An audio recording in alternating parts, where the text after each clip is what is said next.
Hello everyone, welcome to home science classes. Home science classes में आपका स्वागत है। कैसे हैं आप? आशा करती हूँ अच्छे होंगे, खुश होंगे, मस्त होंगे और पढ़ाई कर रहे होंगे। आपको पता है कि कल हमने प्रैक्टिस किया था, जो हमने लास्ट वीक पढ़ा था उसी से रिलेटेड हमने प्रैक्टिस किया था। और हमने शायद आपको मंडे या ट्यूसडे में ही बता दिया था कि इस संडे को हम प्रैक्टिस करेंगे आरडीए के क्वेश्चन को। आरडीए के जो क्वेश्चन हैं आज हम उनको डिस्कस करने वाले हैं। तो आरडीए में आपको पता है कि कुछ ऐसा समझने जैसा कुछ है नहीं, आपको यहाँ पर चीज़ें याद करनी हैं। अभी तक आपने आरडीए को याद भी कर लिया होगा, जो आरडीए में आपके इम्पॉर्टेंट चार्ट थे, हमने आपको बताया था कि उसे आप याद कर लेना। तो अगर आपने कहीं पर नोट डाउन किया है, जैसे जो चार्ट हैं आपके, अगर आपने उन चार्ट को अपनी कॉपी में नोट डाउन किया है, तो आज आप उस चार्ट को लेकर बैठिएगा। अलग से आपको पेन और नोटबुक लेकर बैठने की आवश्यकता नहीं है। अगर आपने चीज़ों को याद किया है, फिर तो आपके लिए क्वेश्चन आसान होंगे। लेकिन अगर आपने चीज़ों को याद नहीं किया है, तो तुक्का लगाने से काम यहाँ चलने वाला नहीं है। हाँ, तुक्के से आपके 1-2 क्वेश्चन सही हो सकते हैं, बट यहाँ पर जो है आपके क्वेश्चन काफ़ी गलत होंगे। तो आपको आरडीए चार्ट याद कर लेना है। अगर अभी तक नहीं याद किया है, तो आपसे रिक्वेस्ट है कि एक-एक चार्ट को एक-एक दिन में, बहुत नहीं कम से कम एक-एक बार तो पढ़ ही लिया कीजिए, जिससे चीज़ें आपको आसान लगने लगेंगी। आज की क्लास में आप अपने आँख, नाक नाक क्यों खोलेंगे? हालाँकि नाक तो खुली ही रहती है। तो आँख, कान और अपने दिमाग, इन तीनों को खुला रखिएगा। पूरा कंसंट्रेशन आपका होना चाहिए आपके क्वेश्चनों पर। इसमें आपको क्वेश्चनों की संख्या आज तो कम मिलेगी, लेकिन जो क्वेश्चन मिलेंगे आपको, एक क्वेश्चन के साथ में हम 4 क्वेश्चन को डिस्कस करने वाले हैं। ठीक? चलिए बढ़ते हैं अपने पहले क्वेश्चन की तरफ। पहला क्वेश्चन है आपका ईएआर। ईएआर का फुल फॉर्म क्या है? हालाँकि स्टार्टिंग में हमने 2-3 क्वेश्चन फुल फॉर्म के ही रखे हैं, जो कि आपके आरडीए में ही दिए गए हैं। ईएआर आपने देखा होगा, जब आपने आरडीए चार्ट पढ़ा था, तो वहाँ पर आपका एक तरफ आरडीए का चार्ट था, एक तरफ आपका ईएआर का चार्ट था। लेकिन आपको याद करना क्या होता है? आरडीए को। फिर भी आपकी जो चार्ट दिया गया था, वहाँ पे अगर ईएआर दिया गया है, तो इसका फुल फॉर्म आपको याद होना चाहिए। और हमने थ्योरी की क्लास में कुछ इस तरह से डिस्कस किया था कि कुछ आपका बचा नहीं था, जिसे अब हम समझाएँ यहाँ पर। तो हम फटाफट क्वेश्चनों को देख लेते हैं। अगर आपने पढ़ा है तो बताइए, ईएआर का फुल फॉर्म क्या है? Estimated average recommended. दूसरा है एस्टिमेटेड एवरेज रिक्वायरमेंट है। तीसरा है एनर्जी एवरेज रिक्वायरमेंट, या फिर इनमें से कोई नहीं। हमें पता है कि जो ईएआर है वो क्या है? Estimated average requirement. क्या है? Estimated average requirement. ध्यान रखिएगा। बढ़ते हैं अगले क्वेश्चन की तरफ। क्वेश्चन नंबर 2 है, कह रहा है निन का विस्तारित रूप है। अब देखिए, निन का फुल फॉर्म तो हम यहाँ पर देखने वाले हैं, लेकिन निन निन का फुल फॉर्म यहाँ देख लेंगे। निन की स्थापना कब हुई? इसका मुख्यालय कहाँ है? ये 2 चीज़ आप हमें बताएँगे। तो जो निन है, निन का फुल फॉर्म है न्यूट्रिशनल इंस्टीट्यूट ऑफ न्यूट्रिशन। दूसरा है न्यूट्रिशन इंस्टीट्यूट फॉर न्यूट्रिशनल। तीसरा है नेशनल इंस्टीट्यूट ऑफ न्यूट्रिशन। तो इसका फुल फॉर्म क्या है निन का?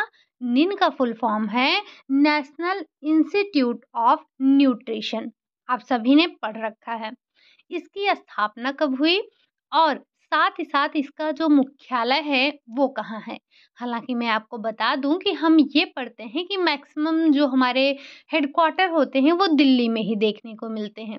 लेकिन निन का हेडक्वार्टर दिल्ली नहीं है, इतना मैं आपको बता देती हूँ, नहीं तो आप वही तुक्का लगाने पर लग जाओ कि दिल्ली ही हो जाएगा, ठीक? तो आपको अगर नहीं याद है तो आप एक बार जाके चेक करके हमें बताना। बढ़ते हैं अगले क्वेश्चन पर।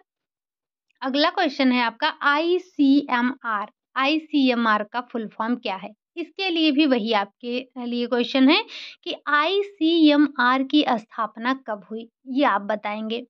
बाकी हम यहाँ पर देख रहे हैं फुल फॉर्म, तो Indian council of medical research है या फिर international council of medical research है या फिर Indian council of medicine research है।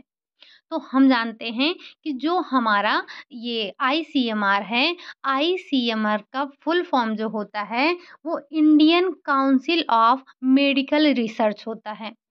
और ये जो आपका प्रस्तावित करता है आरडीए को कौन-कौन करता है, कौन-कौन मिलकर पब्लिश करता है? तो पब्लिश करने में आपके निन और यही आईसीएमआर होते हैं। अब आप निन का हेडक्वार्टर और स्थापना बताएँगे, साथ ही साथ आईसीएमआर के लिए भी सेम क्वेश्चन है, इसके हेडक्वार्टर को और इसकी स्थापना दिवस आप बताएँगे, ठीक? मतलब किस सन में स्थापना हुई। साथ ही साथ ध्यान रखेंगे ये जो आरडीए आपका पब्लिश किया जाता है, वो यही 2 संस्थाएँ मिलकर पब्लिश करती हैं, निन और आईसीएमआर। इसीलिए इन दोनों क्वेश्चनों को यहाँ पर रखा गया है।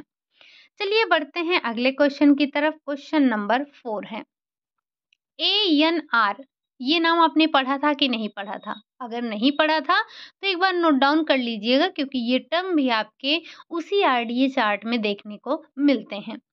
तो क्या है? क्या एक्वायर्ड न्यूट्रिएंट रिक्वायरमेंट है, एंटी न्यूट्रिशनल रिक्वायरमेंट है या फिर एवरेज न्यूट्रिएंट रिक्वायरमेंट है या फिर इनमें से कोई नहीं? तो जो आपका एएनआर है, एएन का फुल फॉर्म है एवरेज न्यूट्रिएंट रिक्वायरमेंट। क्या है? Average nutrient requirement. ध्यान रखेंगे, शायद हमने अपनी क्लास में डिस्कस नहीं किया था। अगला क्वेश्चन है क्वेश्चन नंबर 5। अब यहाँ से जो आपके आरडीए चार्ट से रिलेटेड क्वेश्चन हैं उनको हम डिस्कस करने वाले हैं। हालाँकि हमने और भी आपको फुल फॉर्म लिखवाए थे, तो एक बार आपसे रिक्वेस्ट है कि उन्हें एक बार आप देख लीजिएगा, क्योंकि हमने पहले ही थ्योरी डिस्कस कर ली है, तो बार-बार उन्हीं चीज़ों को करने का कोई मतलब नहीं होता है। ठीक? चलिए, अब यहाँ से हम स्टार्ट करते हैं अपने आरडीए के क्वेश्चन को, और क्वेश्चनों को बड़े ध्यान से देखिएगा। वैसे मुझे पक्का पता है कि आप में से कोई भी आंसर देने वाला नहीं है, लेकिन आपको कम से कम ये तो पता चलेगा, हाँ, हमने आरडीए याद किया है कि नहीं याद किया है। आपको बताना है कि जो आरडीए है, हालाँकि यहाँ पर हमने 24 या 2022 ऐसा कुछ लिखा नहीं है, बट आप समझने की कोशिश करिएगा। ये आरडीए 2024 ही है आपका, क्योंकि अभी इसको रिवाइज़ हुए टाइम हो गए हैं, तो वैसे बहुत ही मुश्किल है कि पिछला वाला पूछे, ठीक? आरडीए के अनुसार एक गर्भवती महिला को कितनी अतिरिक्त ऊर्जा लेने की सलाह दी जाती है? और ये क्वेश्चन आपसे बार-बार पूछे जाते हैं, रिपीटेड क्वेश्चन हैं ये आपके। क्या उसे 200 किलो कैलोरी पर डे के हिसाब से अतिरिक्त लेना चाहिए? 300 किलो कैलोरी पर डे के हिसाब से अतिरिक्त लेना चाहिए या फिर 350 किलो कैलोरी पर डे के हिसाब से अतिरिक्त लेना चाहिए या फिर 400 किलो कैलोरी पर डे के हिसाब से उसको अतिरिक्त ऊर्जा लेनी चाहिए? तो ये आपको अभी तक रट गया होगा। हमने आपको जब आरडीए की हम थ्योरी कर रहे थे, तब भी वहाँ पर आपसे बताया था कि इसे आप ध्यान रखिएगा, ये आपसे एग्ज़ाम में बार-बार पूछे जाते हैं। तो हम जानते हैं कि जो एक गर्भवती महिला है उसको अतिरिक्त ऊर्जा जो चाहिए होती है वो 350 चाहिए होती है, ठीक? अब इसी के साथ आप हमें बताइए, अगर आपने आरडीए चार्ट याद किया है, तो आप बताइए कि जो एक साधारण जो एक मध्यम वर्ग वाली महिला होती है, मध्यम कार्यकर्ता महिला होती है, उसको कितने ऊर्जा की आवश्यकता पर डे होती है? यहाँ हम किलो कैलोरी पर डे के हिसाब से बात कर रहे हैं, ना कि किलो कैलोरी पर अ, किलोग्राम शरीर भार पर डे के हिसाब से नहीं कर रहे हैं, ठीक? यहाँ हम सिर्फ किलो कैलोरी पर डे के हिसाब से बात कर रहे हैं। तो अगर आपको याद है, तो एक मध्यम वर्ग जो मध्यम वर्कर महिला है, उसको कितने एनर्जी की आवश्यकता होगी, एक बार कमेंट बॉक्स में ज़रूर बताइएगा। चलिए, आगे बढ़ते हैं। अगला क्वेश्चन है आपका, क्वेश्चन नंबर 6 है। रिवाइज्ड आरडीए 2024 के अनुसार एक वयस्क महिला का महिला व पुरुष को किस अनुपात में सोडियम और पोटेशियम लेने की सलाह दी जाती है? यहाँ पर ये का नहीं वा होगा, ठीक? तो एक जो आरडीए 2024 के अनुसार आपको बताना है कि जो एक वयस्क महिला और पुरुष है, उसको कितने अनुपात में या किस अनुपात में सोडियम और पोटेशियम लेने की सलाह दी जाती है? क्या वो 1:1 है? क्या वो 1:2 है? 1:1 है या फिर 1:4 है? तो पूरे आरडीए में आपको यही 1:1 ही दिखा था। चाहे वो बच्चे की बात की जा रही हो, चाहे वो एक प्रौढ़ महिला और पुरुष की बात की जा रही हो, सबको जो पोटेशियम और सोडियम का अनुपात देना है, वो 1:1 ही देना है। ठीक? चलिए बढ़ते हैं अगले क्वेश्चन की तरफ। क्वेश्चन नंबर 7, आरडीए के अनुसार कितने ग्राम नमक लेने से सोडियम की मात्रा पूर्ण हो जाती है? आपको बताना है आरडीए के अकॉर्डिंग आप कितने ग्राम जो है नमक लेते हैं तो आपके सोडियम की मात्रा पूर्ण हो जाती है। हालाँकि हमने ये आपको चार्ट में भी दिखाया था, लेकिन जब आप अपना आरडीए खोल कर देखेंगे, तो वहाँ पर आपको दिया गया है कि पर डे के हिसाब से कितना ग्राम नमक आपको लेना चाहिए। क्या वो 5 ग्राम पर डे लेना चाहिए, 8 ग्राम पर डे लेना चाहिए, 10 ग्राम पर डे लेना चाहिए या फिर 12 ग्राम पर डे के हिसाब से आपको नमक लेना चाहिए ताकि जो आपकी सोडियम की रिक्वायरमेंट है, वो पूरी हो जाए? तो आपका राइट आंसर हो जाएगा कि 5 ग्राम पर डे के हिसाब से अगर आप नमक खा रहे हैं, तो जितने आपकी आवश्यकता है सोडियम की, वो इसी से पूर्ण हो जाती है। और आपके जो नमक है, नमक में क्या होता है? सोडियम होता है। सोडियम आप नमक से ही ले लेते हैं, ठीक? चलिए बढ़ते हैं अगले क्वेश्चन पर। क्वेश्चन नंबर 8, वैसे देखने में क्वेश्चन आपको आसान बहुत लग रहे होंगे, लेकिन क्वेश्चन निकालना थोड़ा-सा कठिन हो जाता है कि एक चार्ट में से आप कितना क्वेश्चन निकालें। तो यहाँ पर आपसे बहुत ज़्यादा अब सारे के सारे चार्ट मतलब एक चार्ट से सारे के सारे क्वेश्चन बना देने का कोई मतलब नहीं निकलता है क्योंकि आपने देखा है, यहाँ पर क्वेश्चनों को इस तरह से बनाया गया है ताकि जैसे आपसे इसके अलावा जो क्वेश्चन पूछे जाएँ, तो आपको ध्यान रख लेना है कि किस तरह से क्वेश्चन पूछे जाते हैं। हालाँकि जो-जो इम्पोर्टेंट थे यहाँ पर हमने ज़रूर बनाने की कोशिश की है, उन प्रश्नों को शामिल करने की कोशिश की है जो कि आपके एग्ज़ाम की दृष्टि से महत्वपूर्ण हैं। ठीक? एक स्तनपान कराने वाली महिला को कितने अतिरिक्त ऊर्जा की आवश्यकता होती है? अभी आपने क्या देखा था? एक जो स्टार्टिंग में देखा था, वो भी तो देखा था कि धात्री माता को देखा था, जो भी देखा था। तो आपको बताना है कि ख़ैर धात्री माता और जो है ये अगर स्तनपान कराने वाली माता बोला जाए या फिर एक लैक्टेटिंग वुमन बोला जाए, तो तीनों बातें एक ही होती हैं। वहाँ पर हमने गर्भवती महिला की बात की थी। अगर यहाँ पर बात किया जा रहा है एक स्तनपान कराने वाली महिला को कितने अतिरिक्त ऊर्जा की आवश्यकता होती है? क्या 520 किलो कैलोरी पर डे में अतिरिक्त ऊर्जा चाहिए या फिर 600 किलो कैलोरी पर डे चाहिए या दोनों या फिर इनमें से कोई नहीं? अगर आपने एक बार भी चार्ट देखा होगा तो आपको पता होगा कि ये दोनों के दोनों ही आपके दिए गए हैं। जो हमारी माताएँ हैं, जो स्तनपान करा रही हैं, उन्हें इन दोनों की रिक्वायरमेंट होती है मतलब जब बच्चा 0 टू 6 मंथ है, 0 टू 6 मंथ के बच्चे के लिए जो माँ है, उसको 520 किलो कैलोरी पर डे के हिसाब से अतिरिक्त ऊर्जा लेने की आवश्यकता है।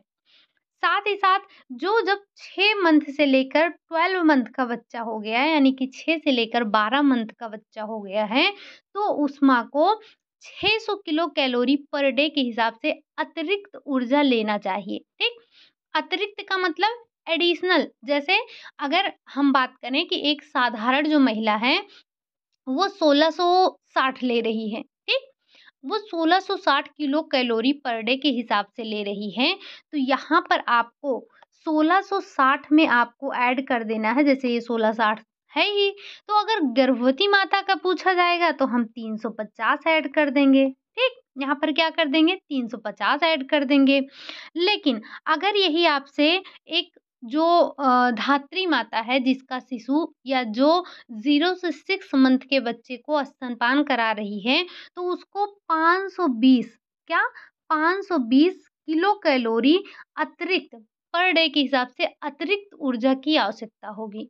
लेकिन वहीं अगर हम बात कर लें कि जो आपकी 6 मंथ से लेकर मतलब 6 मंथ से लेकर 12 मंथ तक के बच्चे को स्तनपान करा रही हैं, तो ऐसी माताओं को 600 किलो कैलोरी कितना 600 किलो कैलोरी पर डे के हिसाब से अतिरिक्त लेना चाहिए, यानी कि आप इसी में और ऐड कर देंगे। ठीक?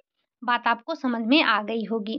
तो यहाँ पर अलग-अलग करवाने का कोई मतलब नहीं था, तो इसीलिए हमने इन दोनों को यहीं पर ऐड कर लिया है। ठीक? चलिए बढ़ते हैं अगले क्वेश्चन पर। क्वेश्चन नंबर 9 आपको बताना है कि आरडीए के अनुसार यही जो आपका 2024 आरडीए है रिवाइज्ड वाला, इसके अनुसार जो संदर्भित पुरुष व महिला का जो सामान्य वजन है क्रमशः होना चाहिए कितना? क्या 45 से 50 होना चाहिए, 65 से 55 होना चाहिए, मतलब 65 से 55 नहीं, यहाँ पर 65 और 55 का मतलब है कि महिला और पुरुष, यानी कि पुरुष पहले दिया है, तो जो आगे वाला वज़न रहेगा वो पुरुष का होगा, जो पीछे वाला वज़न होगा वो महिला का होगा। 55 पुरुष का होना चाहिए, 65 महिला का होना चाहिए या फिर इनमें से कोई नहीं। तो जो एक संदर्भित वज़न बताया गया है पुरुष और महिला का, तो वो है आपका 65 केजी और 55 केजी। यानी कि जो एक संदर्भित पुरुष है उसका वज़न 65 केजी होगा और जो संदर्भित महिला है उसका वज़न 55 केजी होगा। ठीक? और ये आपका पुराना वाला भी यही था। जो आपका नया आरडीए आया है इसमें बहुत ज़्यादा चेंज नहीं हुए हैं, कुछ चीज़ें ही बदली हैं। आपको ऐसे सारी चीज़ें याद रख लेनी हैं। अगला क्वेश्चन है और ये काफ़ी बार पूछा गया क्वेश्चन है आपका, जो संदर्भित पुरुष और महिला की एक आपसे उम्र पूछी जाती है, एक वज़न पूछा जाता है। कई बार आपने देखा होगा कि आरडीए के अनुसार या आरडीए 2020 के अनुसार या आरडीए 24 के अनुसार जो एक संदर्भित पुरुष और महिला है, उसका जो संदर्भित उम्र है, वो क्या होता है? ठीक? आगे अभी आपको क्वेश्चन मिलेंगे इससे रिलेटेड। अगला क्वेश्चन है, क्वेश्चन नंबर 10 है। जीडब्ल्यूजी का पूर्ण रूप है क्या है? ग्रोथ वेट गेन है, जेस्टेशनल वेट गेन है, ग्रोथ वर्क गेन है या फिर इनमें से कोई नहीं। तो जो जीडब्ल्यूजी है उसका फुल फॉर्म होता है जेस्टेशनल वेट गेन, यानी कि जो एक महिला गर्भावस्था के दौरान वेट गेन करती है वो कितना करती है, एक बार कमेंट बॉक्स में ज़रूर बताना। ठीक? चलिए अगला क्वेश्चन है आपका क्वेश्चन नंबर 11 है। कह रहा है आरडीए 2020 के अनुसार, आप ध्यान रखिएगा थोड़ा-सा कि जहाँ पर भी आरडीए अगर नहीं लिखा है, तो आपको ये समझना है यहाँ पर जो आज हमने क्वेश्चन बनाया है कि आपको आरडीए के अनुसार कितना यहाँ पर जो पूछा जा रहा है वो आरडीए के अनुसार ही पूछा जा रहा है।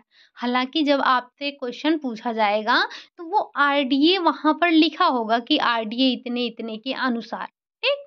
तो यहाँ पर आप इस चीज़ को ध्यान रखिएगा कि हम यहाँ पर आरडीए 2024 की ही चर्चा कर रहे हैं। तो जो आरडीए 2024 के अनुसार एक गतिहीन महिला कार्यकर्ता के लिए ऊर्जा की कितनी आवश्यकता होती है?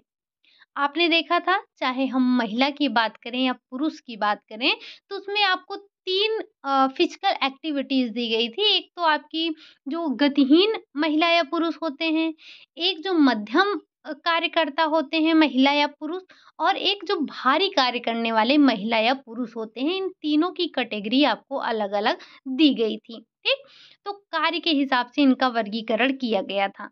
यहाँ पर आपसे गतिहीन महिला के बारे में पूछा जा रहा है, तो अगर हम यहाँ पर आपसे गतिहीन महिला की बात कर रहे हैं, तो आपके दिमाग में तुरंत क्लिक होना चाहिए कि जो गतिहीन पुरुष होगा, उसको कितनी एनर्जी की रिक्वायरमेंट होगी, ठीक? तो जो आरडीए 24 के अनुसार जो गतिहीन महिला है गतिहीन महिला कार्यकर्ता है, उसको कितनी एनर्जी चाहिए? क्या 1660 चाहिए, 2130 चाहिए, 2720 चाहिए? तो हमने अपने आरडीए में देखा था कि जो एक गतिहीन महिला है उसको 1660 किलो कैलोरी पर डे के हिसाब से उसको एनर्जी की रिक्वायरमेंट होती है। अब आपने गतिहीन का तो देख लिया, अब जो भी आपको क्वेश्चन मिलेंगे, वो आपके अलग-अलग और भी होंगे। जैसे ये जो 2130 किलो कैलोरी पर डे के हिसाब से बात की जा रही है, तो जो एक मध्यम वर्कर है, उसके लिए है, जो एक मध्यम कार्यकर्ता है, महिला है, उसके लिए है। और 2720 ऐसी महिला जो भारी कार्य करती हैं, उनके लिए जो एनर्जी की रिक्वायरमेंट होती है, वो 2720 होती है। तो कुल मिलाकर जो वुमेन हैं, जो महिलाएँ हैं, उनको एनर्जी की रिक्वायरमेंट कितनी है, ये आप यहाँ से देख सकते हैं, ठीक? हमने तीनों की बात कर ली, तीनों की जो फिज़िकल एक्टिविटीज़ हैं, उनके आधार पर हमने तीनों का यहाँ पर देख लिया है। उम्मीद है कि अब आप पुरुष वाला याद कर लिए होंगे, ठीक? चलिए, बढ़ते हैं अगले क्वेश्चन की तरफ। क्वेश्चन नंबर 12 है। एक भारी कार्यकर्ता पुरुष के लिए कितनी ऊर्जा की आवश्यकता होती है? जो एक भारी कार्यकर्ता पुरुष है, उसके लिए कितनी एनर्जी की आवश्यकता होगी? क्या 2110 किलो कैलोरी, क्या 2710 किलो कैलोरी या फिर 3470 किलो कैलोरी पर डे के हिसाब से चाहिए होगा?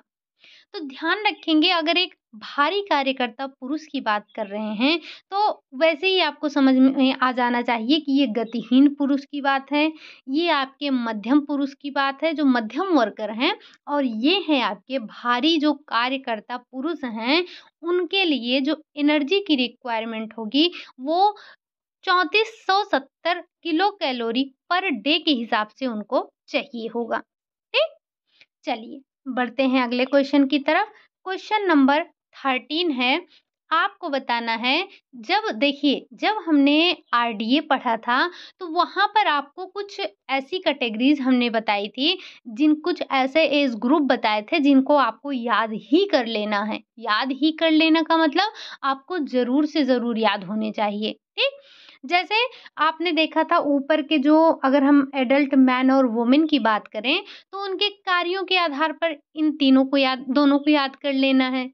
साथ ही साथ गर्भवती महिला को ध्यान रखना है, और एक जो स्तनपान कराने वाली महिला है उसको, और ये 16 से 18 वर्ष के लड़का हो या फिर लड़की, इन इनके इस ग्रुप को, इनके जो फिजिकल एक्टिविटीज़ हैं उनके आधार पर किस चीज़ की कितनी रिक्वायरमेंट है, उन सभी को आपको ध्यान रख लेना है, ठीक? तो आप बताएँगे, जो आरडीए 2024 है, उसके अकॉर्डिंग एक जो 16 से 18 वर्षीय बालक है, यानी कि लड़का है, का संदर्भित शारीरिक भार होना चाहिए 60 किलोग्राम या फिर 64.4 किलोग्राम, 55.7 किलोग्राम या फिर 75 किलोग्राम। हालाँकि ये तो बहुत ज़्यादा हो गया है आपका। और यहाँ पर अगर हम एक 16 से 18 वर्षीय बालक की बात कर रहे हैं, तो जो उसका शारीरिक वज़न होना चाहिए, वो कितना होना चाहिए? वो आपका 64.4 किलोग्राम होना चाहिए। वहीं अगर हम बालिका की बात कर रहे हैं, तो 55.7 होगा। ठीक? चलिए, बढ़ते हैं अगले क्वेश्चन की तरफ। क्वेश्चन नंबर 14 है। अब बात कर लेते हैं कि एक 16 से 18 वर्षीय बालक को कितने ऊर्जा की आवश्यकता होगी? आपने क्या डिस्कस किया? हमने पुरुष की बात कर ली, हमने महिला की बात कर ली, हमने एक धात्री माता को कितनी अतिरिक्त ऊर्जा की आवश्यकता है बात कर ली, एक गर्भवती माता को कितने अतिरिक्त ऊर्जा की आवश्यकता है बात कर ली। अब यहाँ बात कर लेते हैं कि जो आपके वो लास्ट वाली लाइन बच रही थी, 16 से 18 वर्ष के जो बालक और बालिका हैं, उनको कितने एनर्जी की आवश्यकता है। हालाँकि हम पहले आपसे बालक के बारे में पूछ रहे हैं, और इसी में आपका बालिका का भी दिया गया है, तो हम साथ ही साथ उनको भी देख लेंगे। जो 16 से 18 वर्षीय बालक है, क्या उसको 2500 किलो कैलोरी पर डे चाहिए?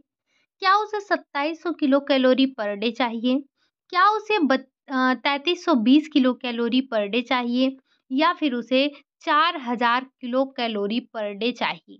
तो हम देखते ही सबसे पहले इसको गलत काटेंगे, क्योंकि हमने पूरे आपने आरडीए में कहीं 4000 की बात ही नहीं की थी किसी भी एज ग्रुप के लिए।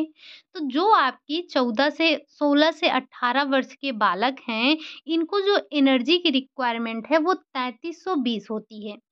वहीं अगर हम लड़कियों की बात करें तो इनको 2500 किलो कैलोरी पर डे के हिसाब से चाहिए होगा।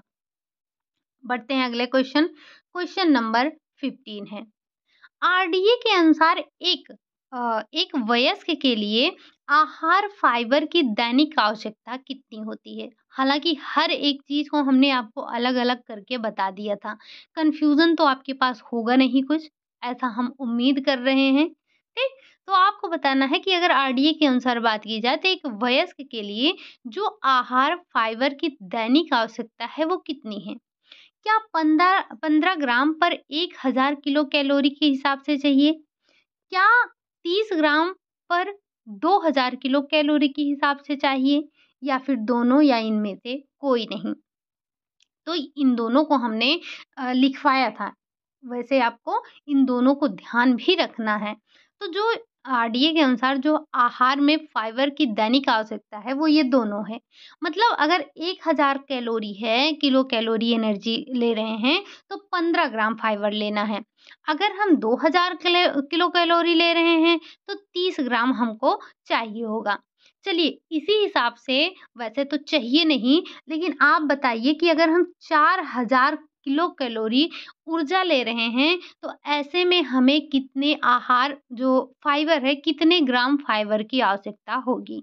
और हमें आप सबसे हर एक व्यक्ति का इसका कमेंट ज़रूर आना चाहिए। हालाँकि आज मैं आपसे इतने क्वेश्चन पूछ लूँगी कि अगर आप सच में जवाब देंगे ना, तो आपका आरडीए बिल्कुल रट जाएगा, आपकी ज़ुबान पर होगा, ठीक? अभी तक तो मैंने शायद से 10 क्वेश्चन तो पूछ ही लिया होगा। चलिए, बढ़ते हैं अगले क्वेश्चन की तरफ, तो यहाँ पर आपका उपरोक्त दोनों सही है। अगला क्वेश्चन है आपका क्वेश्चन नंबर 16 है। विश्राम की अवस्था में शरीर द्वारा अपने उपापचय क्रिया के लिए आवश्यक ऊर्जा की मात्रा क्या कहलाती है? हालाँकि इसमें आपके आरडीए में ज़िक्र था इस चीज़ का, तो हमने यहाँ पर क्वेश्चन को रखा है। बकिया हमने इसके बारे में पहले ही चर्चा कर लिया है कि आपका बीएमआई क्या है, बीएमआर क्या है, ईएआर क्या है, आरडीए क्या है। इन चारों शब्दों से आप बाखूबी परिचित हैं। तो चलिए, आप बताइए कि जब विश्राम की अवस्था में शरीर द्वारा अपने उपापचय क्रिया के लिए आवश्यक ऊर्जा की मात्रा क्या कहलाती है? आरडीए कहलाती है, बीएमआई कहलाती है, ईएआर कहलाता है या फिर वीएमआर कहलाता है? तो जो विश्राम की अवस्था में शरीर द्वारा अपने उपापचय क्रिया के लिए जो आवश्यक ऊर्जा की मात्रा होती है, वो आपकी बीएमआर कहलाती है। वो तो आपकी बीएमआर हो जाती है, ठीक? आपको बताना है, ज़्यादा कुछ नहीं। हम यहाँ पर आपसे ये नहीं पूछेंगे कि किस एज ग्रुप की बीएमआई कितनी है, कितनी नहीं। बस आप एक छोटा-सा काम करना, इन चारों का एक बार आप फुल फॉर्म ज़रूर छाप देना, ठीक? इन चारों का एक बार आप फुल फॉर्म बताएँगे, हालाँकि आपको अभी और क्वेश्चन इनसे रिलेटेड मिलेंगे, लेकिन फिर भी इन चारों का फुल फॉर्म आप एक बार कमेंट बॉक्स में छापिएगा। ईएआर का तो अभी आपने देखा था सबसे ऊपर, अगर नहीं याद आ रहा है तो आप थोड़ा-सा नकल कर सकते हैं। क्वेश्चन नंबर फर्स्ट पर जाएँगे, ईएआर का फुल फॉर्म आपको मिल जाएगा। लेकिन आपको इन चारों का एक बार छापना है, मुझे देखना है कमेंट में ये चारों का फुल फॉर्म एक साथ देखना है, ठीक? चलिए, बढ़ते हैं अगले क्वेश्चन, क्वेश्चन नंबर 17 की तरफ। आरडीए की संदर्भ में पीएआर क्या है? आरडीए के संदर्भ में पीएआर क्या होता है? क्या पोटेंशियल एक्चुअल रेट होता है? साइकोलॉजिकल एक्चुअल रेशियो होता है? फिजिकल एक्टिविटी रेशियो होता है या फिर इनमें से कोई नहीं?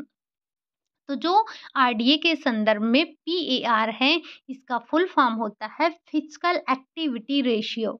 क्या होता है? इसका फुल फॉर्म होता है फिजिकल एक्टिविटी रेशियो, यानी कि शारीरिक गतिविधि अनुपात। क्या होता है? शारीरिक गतिविधि अनुपात। हालाँकि आप इसकी इंग्लिश ही ध्यान रखिएगा। बढ़ते हैं अगले क्वेश्चन पर, क्वेश्चन नंबर 18 है। किस आयु वर्ग में आयरन की मात्रा की सबसे अधिक आवश्यकता होती है? आप बताएँगे कि कौन-सा एज ग्रुप है जहाँ पर आपको सबसे ज़्यादा आयरन की रिक्वायरमेंट होती है? क्या गर्भावस्था में होता है यानी कि गर्भवती महिला को, धात्री माता जिसे हम स्तनपान कराने वाली माता कहते हैं, या एक नवजात शिशु को या फिर 16 से 18 आयु वर्ग की बालिका को? अगर आप अपने आरडीए चार्ट को उठाकर देखेंगे, तो जब आप आयरन वाला चार्ट देखेंगे, वहाँ पर आपको देखने को मिलेगा जो आयरन की रिक्वायरमेंट होती है, वो सबसे ज़्यादा 16 से 18 आयु वर्ग की जो बालिकाएँ हैं, उनको होती है। बालकों की नहीं, बालिकाओं की। अब इसी के साथ आप बताएँगे वो रिक्वायरमेंट है कितनी? ठीक?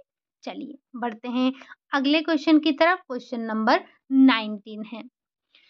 16 से 18 आयु वर्ग की बालिका को आयरन की आवश्यकता होती है। जो एक 16 से 18 आयु वर्ग की बालिका है, उसको कितने आयरन की आवश्यकता होती है?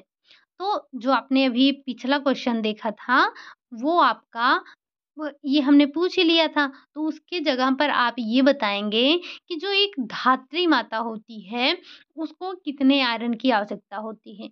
अभी जो क्वेश्चन पूछा था उसका आंसर तो यही है आपका। तो क्या उसे 19 एमजी पर डे के हिसाब से चाहिए, 29 एमजी पर डे के हिसाब से चाहिए, 33 एमजी पर डे के हिसाब से चाहिए, या फिर 32 एमजी पर डे के हिसाब से चाहिए? अगर एक 16 से 18 आयु वर्ग की बालिका की बात की जा रही है और आयरन की माँग की बात की जा रही है, तो उसे 32 एमजी पर डे के हिसाब से चाहिए। अब यहाँ पर 33 का कोई मतलब ही नहीं निकलता है, क्योंकि हमने कहा कि सबसे ज़्यादा आयरन की रिक्वायरमेंट जो होती है, वो एक 16 से 18 आयु वर्ग की बालिका को होता है। तो ये 19 और 29 हम किसे देंगे? याद आ रहा है आपको कुछ? चार्ट में देखा हो आपने तो? नहीं याद आ रहा होगा क्योंकि आपने याद किया ही नहीं। कोई बात नहीं, ये जो 19 एमजी यानी कि 19 एमजी पर डे के हिसाब से दे रहे हैं, वो हम मेल पर्सन को दे रहे हैं, ठीक? और जो 29 एमजी पर डे के हिसाब से दे रहे हैं, वो हम फीमेल पर्सन को दे रहे हैं। तो यहाँ से आप तीनों डाटा को एक बार ध्यान रखिएगा। बढ़ते हैं अगले क्वेश्चन की तरफ। क्वेश्चन नंबर 20 है। कह रहा है आरडीए के अनुसार किस आयु वर्ग को आहार में सबसे अधिक मात्रा में विटामिन सी की आवश्यकता होती है? जैसे अभी हमने ये पूछा कि सबसे अधिक आवश्यकता किस आयु वर्ग के बालक या बालिका को है, तो वैसे ही आप हर एक अपने चार्ट में देखेंगे जो भी आपके पास विटामिन और मिनरल्स दिए गए हैं, सबको एक बार देख डालेंगे कि कौन-सा किस आयु वर्ग में सबसे अधिक दिया जा रहा है, किसको सबसे कम रिक्वायरमेंट है। और वैसे भी हमने आपको पहले ही बता दिया कि जो ऊपर के 4 एज ग्रुप हैं, उनको यानी कि महिला एडल्ट मेल, एडल्ट फीमेल, एक लैक्टेटिंग वुमन और साथ ही आपकी एक प्रेग्नेंट वुमन, इन चारों की बात। और नीचे के 2 आपके जो बच रहे हैं 16 से 18 वर्ष के, चाहे वो बॉय हो या फिर गर्ल्स हो, आपको ध्यान रखना है हर एक डाटा में, हर एक चार्ट में, ठीक? चलिए, तो विटामिन सी की जो रिक्वायरमेंट है सबसे अधिक किसको होगी? क्या गर्भवती महिला को होगी? क्या धात्री माता को होगी? किशोर को या फिर वृद्ध को? तो आपके आरडीए के अकॉर्डिंग जो सबसे ज़्यादा विटामिन सी की रिक्वायरमेंट होती है, वो आपकी होती है एक धात्री माता को। किसे? एक धात्री माता को। बढ़ते हैं अगले क्वेश्चन की तरफ। Question number 21। आप लोग चार्ट लेकर बैठे होंगे। हमने आपको स्टार्टिंग में ही बोला कि आप चार्ट लेकर बैठिएगा। अगर आपने कहीं न कहीं नोट डाउन किया होगा तो बहुत अच्छी बात है, फिर तो आप लेकर बैठ पाएँगे। और अगर नहीं लिए हैं, नहीं नोट किए हैं, फिर तो थोड़ी-सी दिक्कत हो सकती है। बट आप थोड़ा-सा ध्यान रखिएगा कि कहीं कोई डिजिट इधर-उधर तो नहीं हो रही है, ठीक? अपने आप से भी थोड़ा-सा ध्यान रखिएगा। चलिए, एक धात्री माता को विटामिन सी की कितनी मात्रा की आवश्यकता होती है? मतलब जो आपकी एक धात्री माता है, उसको एक दिन में कितने विटामिन की रिक्वायरमेंट होती है? क्या 80 एमजी पर डे के हिसाब से चाहिए? क्या 90 एमजी पर डे के हिसाब से चाहिए? क्या 110 mg पर डे के हिसाब से चाहिए या फिर 115 mg पर डे के हिसाब से चाहिए? तो देखिए, आप सबसे पहले ये ध्यान रखेंगे, अभी-अभी हमने क्या कहा था कि सबसे अधिक जो रिक्वायरमेंट होगी वो धात्री माता को होगी। कितनी होगी? तो 15 mg पर डे के हिसाब से चाहिए होगा।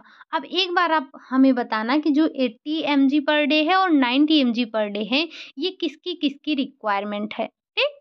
चलिए बढ़ते हैं अगले क्वेश्चन पर। Question number 22। गर्भावस्था के दौरान महिलाओं का औसत वजन बढ़ जाता है, कितना? ये हमने कई बार डिस्कस किया है, 12 केजी बढ़ जाता है। अगर आपका जैसे 2 दिया गया है, 8 से 10, 10 से 12, तो आपको ध्यान रखना है कि 10 से 12 किलोग्राम वेट जो होता है वो गेन कर लेती है एक गर्भवती महिला गर्भावस्था के दौरान। अगला क्वेश्चन है आपका क्वेश्चन नंबर 23 है। आरडीए 2024 के अनुसार आहार में कार्बोहाइड्रेट की औसत न्यूनतम दैनिक आवश्यकता कितनी है? आरडीए 24 के अनुसार बताना है कि कार्बोहाइड्रेट की जो न्यूनतम दैनिक आवश्यकता है वो कितनी है? क्या वो 40 mg पर डे है? क्या वो 80 mg पर डे है? क्या वो 130 mg पर डे है? या फिर mg नहीं, जीएम है, यानी कि ग्राम। ग्राम और mg दोनों में डिफरेंस समझिएगा। जी और अगर कहीं लिखा है mg तो इन दोनों में अंतर है, एक ही नहीं है। और हाँ, मैं आपको एक बात बता दूं, वैसे जो मैंने यहाँ पर क्वेश्चन बनाए हैं, एक छोटी-सी गलती की है हमने। मतलब इस तरह से आपसे क्वेश्चन पूछा जा सकता है, जैसे ये जो आप देख रहे हैं जीएम, जीएम, जीएम, ये आपको चेंज करके भी दे सकता है। जीएम की जगह वो आपका जैसे अभी ये क्वेश्चन हम देख लेते हैं सबसे पहले, तो आपको आसान होगा। जैसे 23 नंबर का क्वेश्चन है, ये कह रहा है कि आरडीए के अनुसार कार्बोहाइड्रेट की न्यूनतम आवश्यकता क्या है?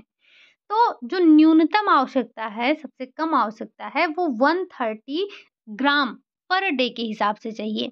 अब यहीं पर हम अगर ऑप्शन बना दें 130, 130, एक 130 तो ये है, एक 130 और। अब ये जीएम है, यहाँ पर हम एमजी पर डे डाल दें, यहाँ पर केजी पर डे डाल दें, यहाँ पर म्यू पर डे डाल दें, म्यू ग्राम पर डे डाल दें। तो इस चीज़ को आपको ध्यान रखना है, ये जो यूनिट दी होती है इसको भी आप थोड़ा-सा ध्यान रखेंगे। ये कहाँ में आ गई? ये। आपको ये भी थोड़ा-सा ध्यान रखना है, ये इस यूनिट के बारे में। हालाँकि मैंने ऐसा कोई क्वेश्चन बनाया नहीं है, बट नो डाउट आपके एग्ज़ाम में ऐसा पूछा जा सकता है, ठीक? आपको ये जो ये डिजिट देगा, सेम दे देगा, ये जो यूनिट होगी उसको चेंज कर देगा। तो जब भी आप क्वेश्चन करिएगा इस चीज़ को अपने माइंड में ध्यान रखिएगा। हालाँकि ज़्यादा चीज़ें आपकी एमजी में ही हैं, कुछ ही चीज़ें ग्राम में हैं आपकी और 1 या 2 चीज़ आपकी सिर्फ़ क्या हैं, 2 चीज़ें आपकी अभी मिलेंगी आपको म्यू ग्राम में हैं, ठीक? चलिए। तो यहाँ पर आपने क्या देखा 130 ग्राम पर डे के हिसाब से चाहिए। ये पहले आपका 50 था। ये पहले आपका क्या था? ये पहले आपका 150 था। बट अभी ये आपका 130 हो गया है, तो इस चीज़ को आप ध्यान रखिएगा, इसको मत पढ़िएगा। चलिए बढ़ते हैं क्वेश्चन नंबर 24। स्तनपान कराने वाली महिला के लिए आहार में विटामिन ए की दैनिक आवश्यकता की मात्रा कितनी होती है? अब देखिए, यहाँ पर हमें बार-बार पढ़ने की आवश्यकता नहीं है। जैसे आपसे यहाँ पर पूछा गया स्तनपान कराने वाली महिला के आहार में विटामिन ए की कितनी दैनिक आवश्यकता है। तो इसी से आप अपना क्वेश्चन रेडी कर लेंगे कि विटामिन बी की कितनी आवश्यकता है, सी की कितनी आवश्यकता है, डी की कितनी आवश्यकता है, ए की कितनी आवश्यकता है, ये तो बहरहाल हम देख ही लेंगे। साथ ही साथ कितने जिंक की आवश्यकता है, कितने आयरन की आवश्यकता है, कितने सोडियम की आवश्यकता है, कितने फास्फोरस की आवश्यकता है, ठीक? अगर हम यहाँ पर इस तरह से एक-एक क्वेश्चन करवाने लगेंगे तो शायद हमें लग जाएँगे 1 हफ्ते खत्म करने में। बट आपको चीज़ों को समझना है, स्मार्ट वर्क करना है, ठीक? तो आप जैसे यहाँ पर एक क्वेश्चन आपका बना, हालाँकि और भी क्वेश्चन हमने ऐड किया है, बट आप ऐसे ध्यान रखेंगे कि इस तरह से क्वेश्चन आपके फ्रेम होंगे। कितना चाहिए? क्या जो विटामिन ए की दैनिक आवश्यकता है, स्तनपान वाली माता की बात हो रही है, एक धात्री माता की बात हो रही है, लैक्टेटिंग वुमन की बात हो रही है, ठीक? क्या 1000 म्यूग्राम पर डे चाहिए, 840 म्यूग्राम पर डे चाहिए, 900 म्यूग्राम पर डे चाहिए या फिर 950 म्यूग्राम पर डे के हिसाब से चाहिए? तो ये जो आपका स्तनपान कराने वाली माता हैं, इनको जो विटामिन ए की रिक्वायरमेंट है, वो 950 एमजी पर डे एमजी नहीं, ये म्यूग्राम है, पर डे के हिसाब से चाहिए होगा। और ये तो आपकी जो स्तनपान कराने वाली महिला हैं, उनके लिए है। साथ ही साथ आप बताएँगे ये जो आपके 4 और डाटा दिए गए हैं, ये किसके-किसके हैं? चलिए आगे बढ़ते हैं।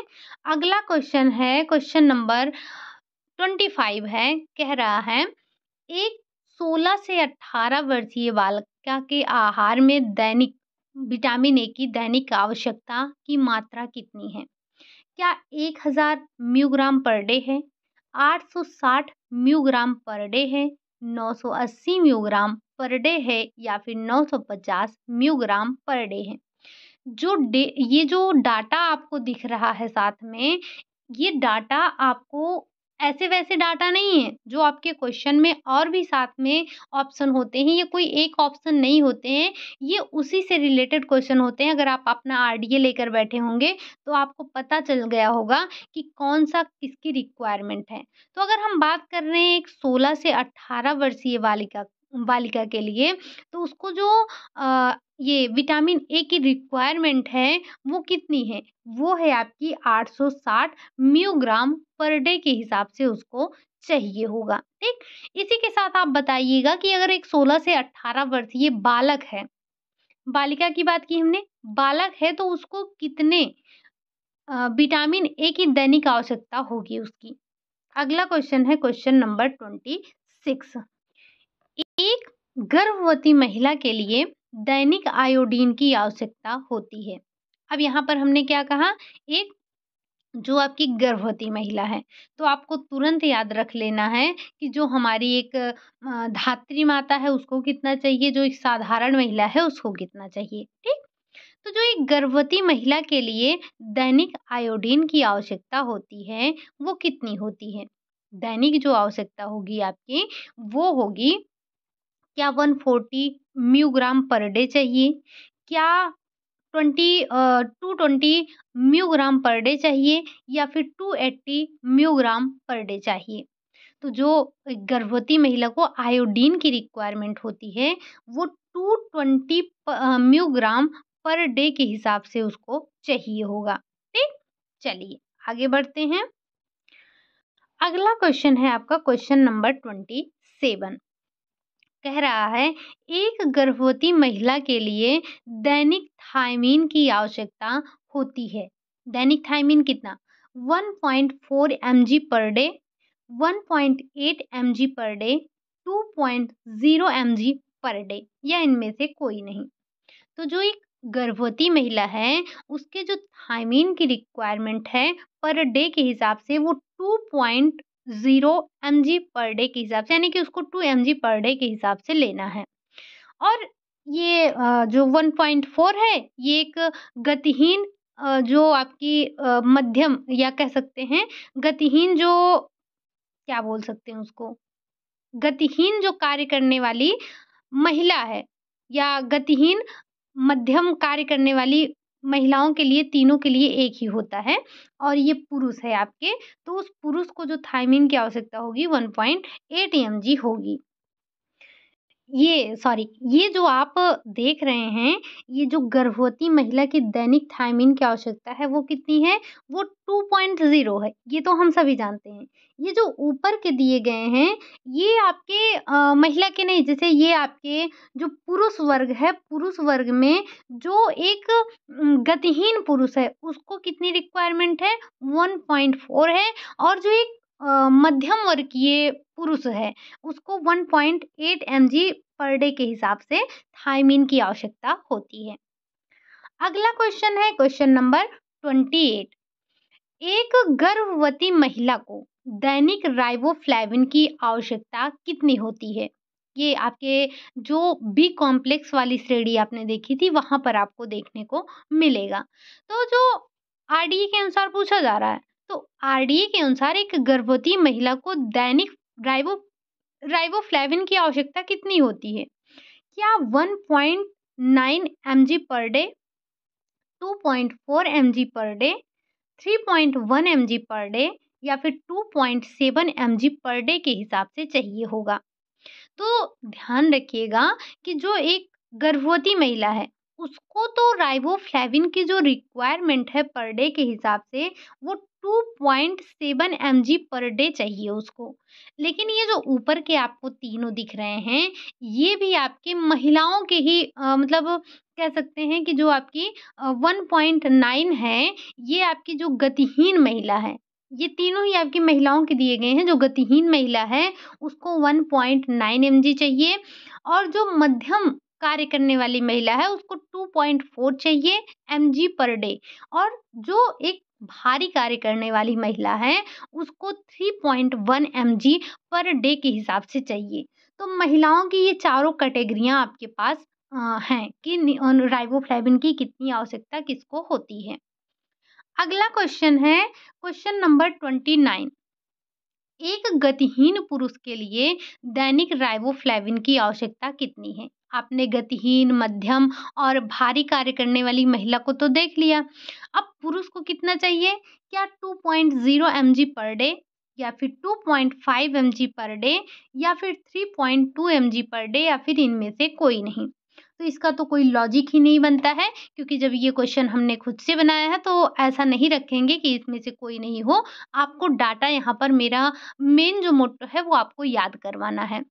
तो जैसे जो यहाँ पर दैनिक आवश्यकता पुरुष के लिए बात की जा रही है, तो जैसे आप देख रहे हैं कम से आपका ज़्यादा की रिक्वायरमेंट दिख रही है आपको, तो ये आपके गतिहीन जो पुरुष कार्यकर्ता हैं, उनको 1 दिन में राइबोफ्लेविन की जो मात्रा चाहिए वो 2.0 यानी कि 2 mg पर डे चाहिए।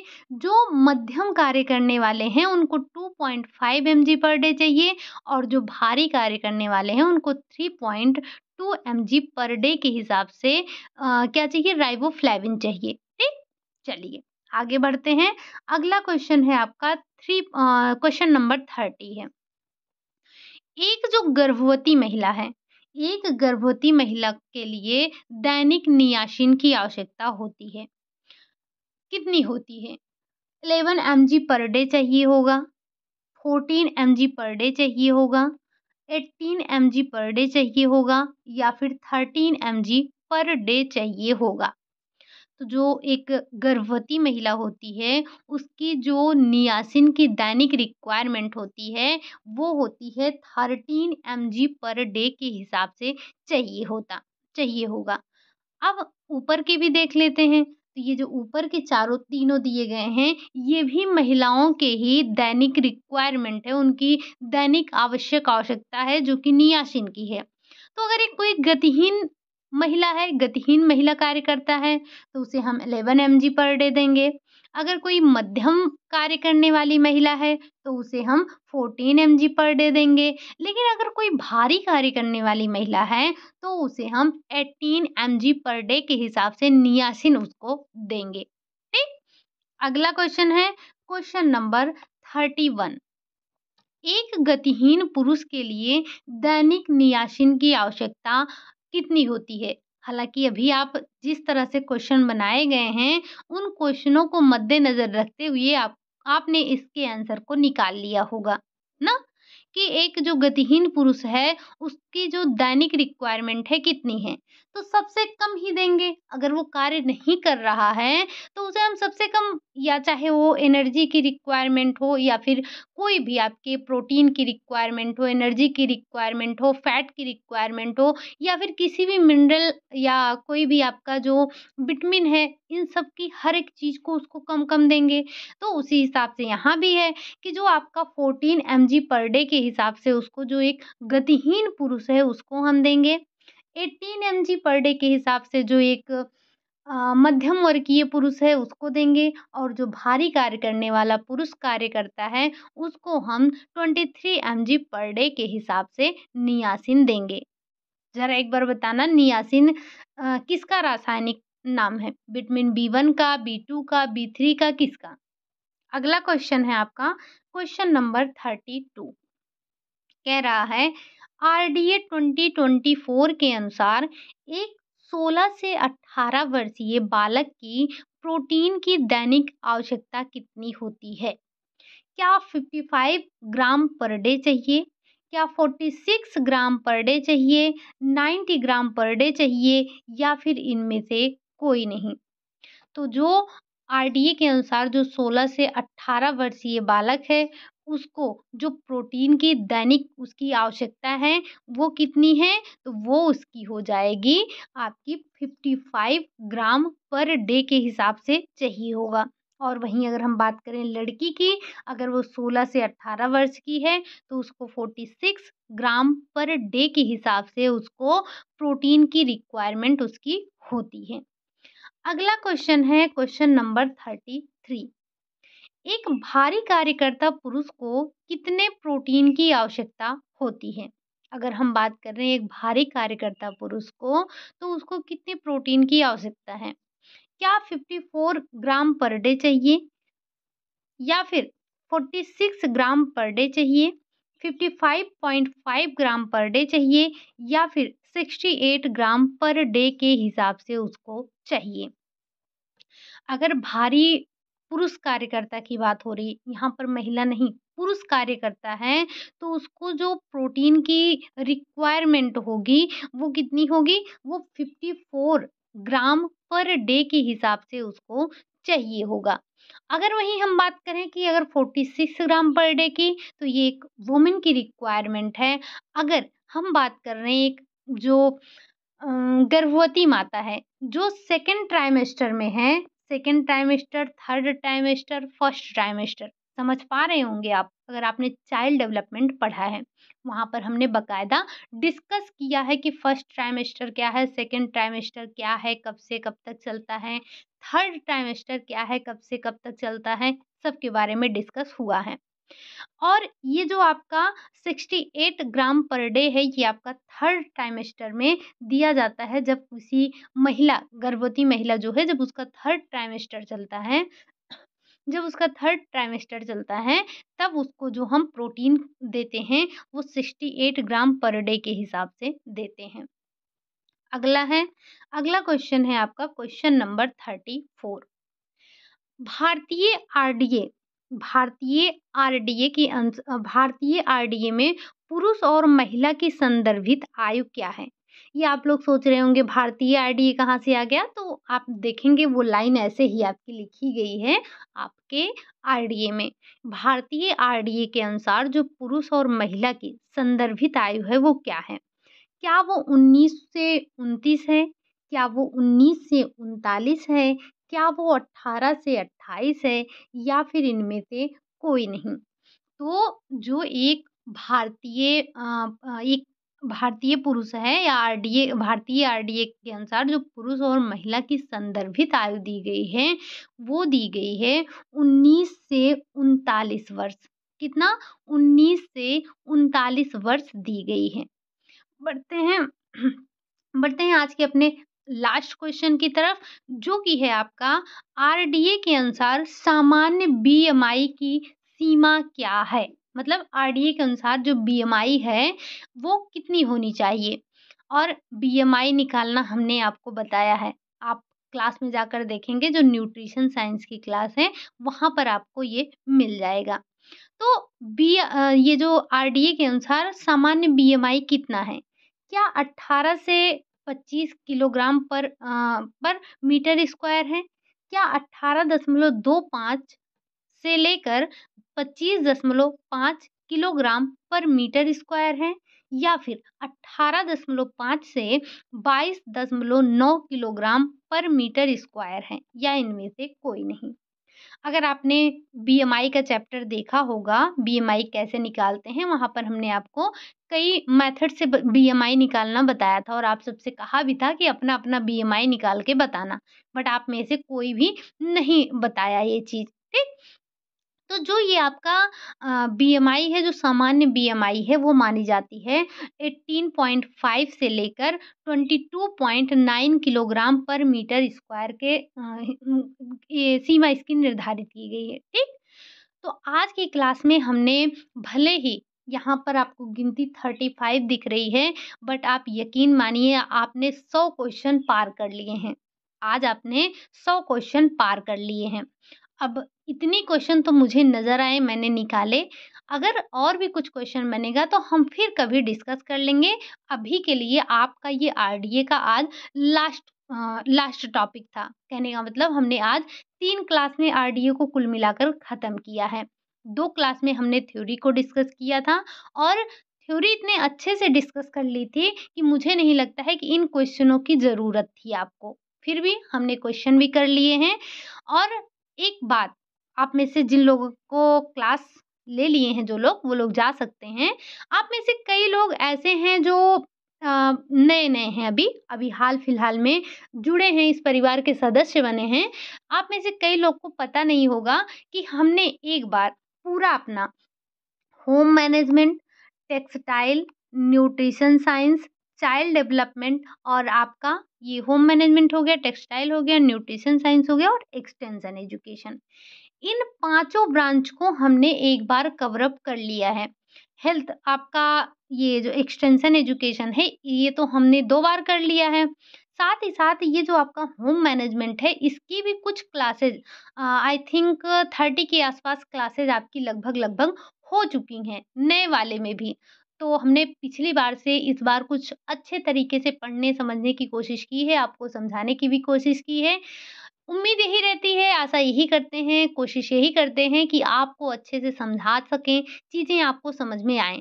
तो कल मैंने देखा, कल या परसों से आज 2-3 दिन से कमेंट आ रहे हैं कि हमें ये क्लास चाहिए, हमें वो क्लास चाहिए। तो अगर आपने नहीं देखा है अभी तक कोई क्लास, तो हम एक बार इन सारे पाँचों ब्रांच को साथ-साथ, हालाँकि आप पढ़ते तो 5 ब्रांच हैं, लेकिन हमने यहाँ पर अलग से हेल्थ साइंस को पढ़ा है और इसी के साथ-साथ हमने फिजियोलॉजी भी आपको यहाँ पर कवर अप करवाया है, जिससे कि आप में से जो लोग पीजीटी का एग्ज़ाम देना चाहते हैं, उनके लिए भी यहाँ पर कोई दुविधा ना रहे, उनको भी हम किसी न किसी तरह से उनका भी सहयोग कर सकते हैं। ठीक? कोशिश यही रहती है कि आप लोगों की जिस भी तरह से बन पड़े हेल्प की जाए। बस दिक्कत यही रहता है कि जब आप अपने तरफ से एक्टिव नहीं दिखते हैं तो थोड़ी-सी दिक्कत हो जाती है। आप में से जो लोग भी नए हैं, पहली बार चैनल पर आए हैं, अगर अभी तक आपने चैनल को सब्सक्राइब नहीं किया है तो सब्सक्राइब कर लीजिएगा, साथ ही साथ जो बेल आइकन दिया गया है उसे भी प्रेस कर लीजिएगा, जिससे जब भी हम कोई भी क्लास अपलोड करें तो नोटिफ़िकेशन आप तक पहुँच जाए। और आपको अगर इन सारी क्लासेस को देखना है तो आप चैनल पर जाएँगे, आपको प्लेलिस्ट मिल जाएगी। हर एक फ़ोल्डर आपको अलग-अलग मिल जाएगा। आपको न्यूट्रिशन साइंस अलग मिलेगा, टेक्सटाइल अलग से मिलेगा, हेल्थ साइंस अलग से मिलेगा, चाइल्ड डेवलपमेंट अलग से मिलेगा, एक्सटेंशन एजुकेशन अलग से मिलेगी, आपको फिजियोलॉजी की क्लास अलग से मिलेगी, प्रैक्टिस की भी तमाम क्लासेस आपको मिल जाएँगी। साथ ही साथ आरडीए के भी क्वेश्चन आपको मिल ही जाएँगे, जो कि हम आज ही डिस्कस कर रहे हैं और आरडीए की थ्योरी भी आपको इसी चैनल पर देखने को मिल जाएगी। तो आपको कहीं पर भटकना नहीं है, बस आपको अपने एकदम से कहते हैं ना तन मन धन से जुट जाओ, तो वही आपको कर लेना है। और ऐसा नहीं है कि हमने अपनी क्लासेस बंद कर दी हैं थ्योरी की, हम बीच-बीच में थ्योरी की क्लास भी करते हैं और प्रैक्टिस भी करते रहते हैं क्योंकि ये भी हमारे लिए इम्पोर्टेंट है। तो वैसे तो हमने काफ़ी चीज़ें पढ़ ली हैं, जो हमारे होम मैनेजमेंट को जो हमने दोबारा से स्टार्ट किया था, तो उसको हमने काफ़ी कुछ पढ़ लिया है, अभी लेकिन काफ़ी कुछ बाकी है। लास्ट टाइम जब हमारी क्लास हुई थी तो उसमें हमने आई थिंक 37 या 38 के आसपास क्लासेस की थी। बट इस बार जो हमारी क्लासेस होंगी, मुझे ऐसा लग रहा है कि 50 प्लस क्लासेस हो जाएँगी। तो आप में से जिन्होंने अभी तक क्लास नहीं देखी है होम मैनेजमेंट की, वो चैनल पर जाएँगे और आपको प्लेलिस्ट में थोड़ा-सा स्क्रॉल करेंगे, आप जब नीचे जाएँगे तो वहाँ पर आपको होम मैनेजमेंट के नाम से एक फ़ोल्डर मिल जाएगा, तो वहाँ पर आप सारी क्लासेस को देख सकते हैं। कल की जो हमारी क्लास होगी, वैसे अभी तक हम क्या पढ़ रहे थे, हमने टाइम मैनेजमेंट देखा, हमने एनर्जी मैनेजमेंट देखा। कल की जो हमारी क्लास होगी वैसे हम सोच रहे हैं कि वर्क सिम्प्लिफिकेशन और आपका ये जो मनी मैनेजमेंट है इसको भी समाप्त ही कर लिया जाए। उसके बाद आपका वो आवास वाला टॉपिक बचेगा और फिर आपका जो आंतरिक सज्जा बचता है वो बचेगा। और मैं आपको पहले ही बता दे रही हूँ कि आवास में हम काफ़ी कुछ चीज़ें अभी हाल-फिलहाल में पढ़े थे, जिसमें हमने भवन के जो आंतरिक सज्जा है, कहने का मतलब जैसे भवन के जो डिफरेंट पार्ट हैं, जिसमें हम सीढ़ी पर डिस्कस किए थे, हमने छत के बारे में 3-4 क्लासेस ली थी, हमने विंडोज़ के बारे में 3-4 क्लासेस ली थी, साथ ही साथ हमने दरवाज़ों के बारे में पढ़ा था, तो उसकी भी 2-3 क्लासेस हुई हैं। तो अभी हाल-फिलहाल में हमने करीब-करीब 10 कह सकते हैं 10 क्लास लिया था होम मैनेजमेंट का, तो हम उसको फिर से नहीं पढ़ेंगे, हम बाद में लाकर उसको इसी में ऐड कर देंगे, ठीक? तो जो कल और परसों आपकी क्लासेस चलने वाली हैं, वो अभी थ्योरी की क्लास में सबसे पहले चलेंगी आपकी ये होम मैनेजमेंट में जो चलेगा, वो चलेगा आपका अ, वर्क सिम्प्लिफिकेशन को देखेंगे, उसके बाद हम देखेंगे अपने मनी मैनेजमेंट को। ये दोनों भी इम्पोर्टेंट हैं, हालाँकि इम्पोर्टेंट तो सब हैं, बट कलर का टॉपिक तो हमने पहले ही डिस्कस कर लिया था आपकी डिमांड पर, तो कलर वाला टॉपिक तो हट ही गया। बाकी देखेंगे अगर कुछ ऐड करने वाला होगा तो करेंगे, नहीं तो हम जो है ये आपका होम मैनेजमेंट का जो भी टॉपिक बच रहा है उसके क्वेश्चन को डिस्कस करेंगे। साथ ही साथ हम इस बार उसके बाद फिजियोलॉजी के जो आपके बार-बार पूछे जाते हैं क्वेश्चन, जैसे कि जो टीजीटी में भी बार-बार पूछे जाते हैं, उन क्वेश्चनों को डिस्कस करेंगे, साथ ही साथ जो पीजीटी में पूछे जाते हैं, उन क्वेश्चनों को भी डिस्कस करेंगे। कहने का मतलब ये है कि उसके बाद हम फिजियोलॉजी के क्वेश्चन को डिस्कस करेंगे। हम थ्योरी की क्लास तो पहले ही कर चुके हैं, ठीक? या फिर अगर आप न्यूट्रिशन साइंस की प्रैक्टिस करना चाहते हैं, तो वो भी बता दीजिएगा। आपकी डिमांड पर जैसे आपकी डिमांड होगी, वैसा किया जाएगा। बाकी अभी 1-2 दिन के लिए हम थ्योरी की क्लास रखेंगे। आप लोग फिर हमें बताइएगा कि कौन-सी आप ब्रांच को किस ब्रांच का आप प्रैक्टिस करना चाहते हैं। चलिए फिर आज के लिए यही इतना रखते हैं। क्लास में हमने 35 क्वेश्चन तो नंबरिंग में किया है, बाकी आप सभी को पता है कि हमने कितना क्वेश्चन किया है। उम्मीद है कि आपको आरडीए में अब कोई समस्या नहीं होगी। आरडीए के लिए आप परेशान नहीं होंगे, भूलेंगे, भटकेंगे नहीं, इधर-उधर नहीं फिरेंगे कि हमें आरडीए चाहिए, आरडीए चाहिए, आरडीए चाहिए। सब आपको थ्योरी की क्लास पढ़ा दी गई है, क्वेश्चन भी करवा दिया गया है, ठीक? तो इसी उम्मीद के साथ आज की इस क्लास को यहीं तक रखते हैं कि आपको चीज़ें समझ में आ गई होंगी, आपने काफ़ी कुछ याद कर लिया होगा, ठीक? चलिए फिर मिलते हैं नेक्स्ट क्लास में, तब तक के लिए आप सभी खुश रहिए, मस्त रहिए, पढ़ाई करते रहिए, प्रैक्टिस वगैरह लगाते रहिए, ठीक? चलिए, बाय-बाय, टेक केयर।